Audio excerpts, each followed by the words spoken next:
Hi there and welcome back to another episode of Sitting in a Car. I'm Sarah Sproul and I sit in a car with you every week answering one question to help you raise your confident and caring young person who respects themselves and the people around them. And the question for this week is, I, as a parent, don't want to be embarrassed talking about sex with my child. Help. I remember a time that I was feeling very embarrassed about something, but knew I needed to speak up. It was nothing to do with sex, and this just goes to show that we get embarrassed with everyday life stuff. So I'm sitting in a cafe with my friends, and it's after the school drop-off, so we're having a quick coffee before we go off to our respective works and homes. And one of my friends has something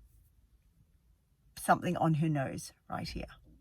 And we've been talking for a while and I noticed the thing on her nose and I think I should tell her to brush it off, right? Because otherwise she's walking around like that all day and I'm sure if it was me, I would want to be told. So I knew she would want to be told, but I didn't want to embarrass her and I felt a little bit embarrassed speaking up. What did I do? I did speak up. But it took me about 20 minutes of thinking, I should say something, right?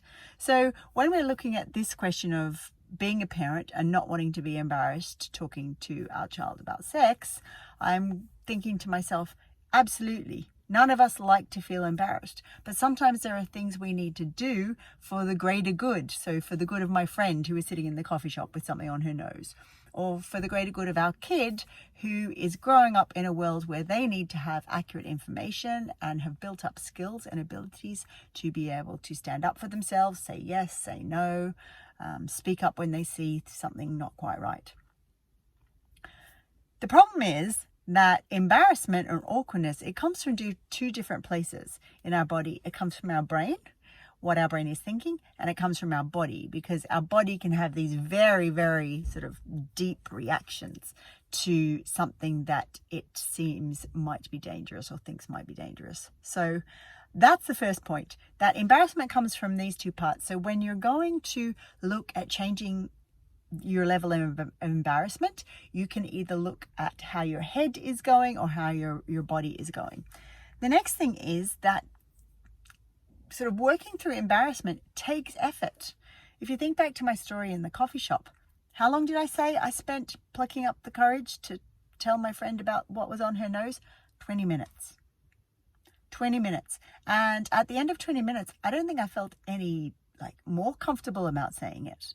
I had just got to the point where it had to be done. So keep in mind that getting over embarrassment doesn't mean finding a place where we feel comfortable and then acting. Sometimes it means acting while we are still feeling uncomfortable.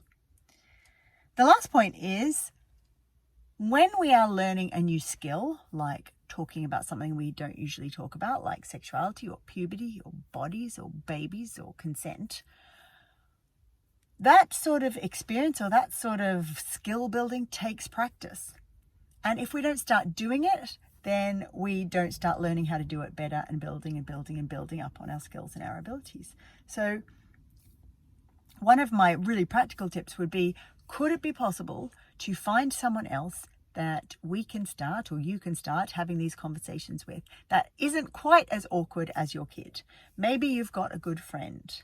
Maybe you've got a sibling. Maybe you have a doctor or a therapist.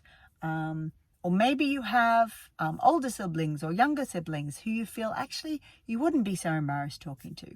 Oftentimes I say to parents, if we can start practicing these conversations or maybe even using appropriate words for genitals when our babies are babies and we're changing nappies, that is a really good way to start getting into the habit of saying words we wouldn't normally say or, starting conversations we wouldn't normally start.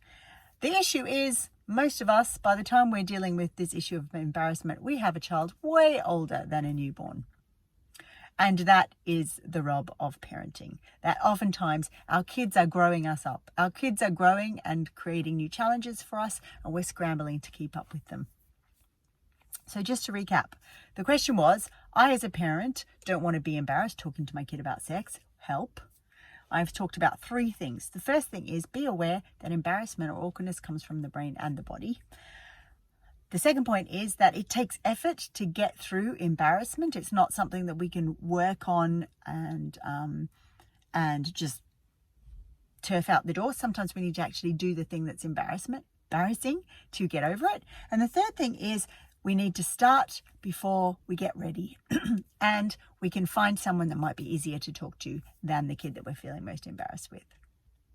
And that's sitting in a car for another week, where I've answered a question to help you raise your confident and caring young person who respects themselves and the people around them. And don't forget, November 16th, 2019, we've got the workshop going on to talk about this exact thing. It's called It's Awkward, but it doesn't have to be. Get talking to your kid about sex. It's on Eventbrite. So hop on over there and search for It's Awkward and it will pop up for you. Bye for now.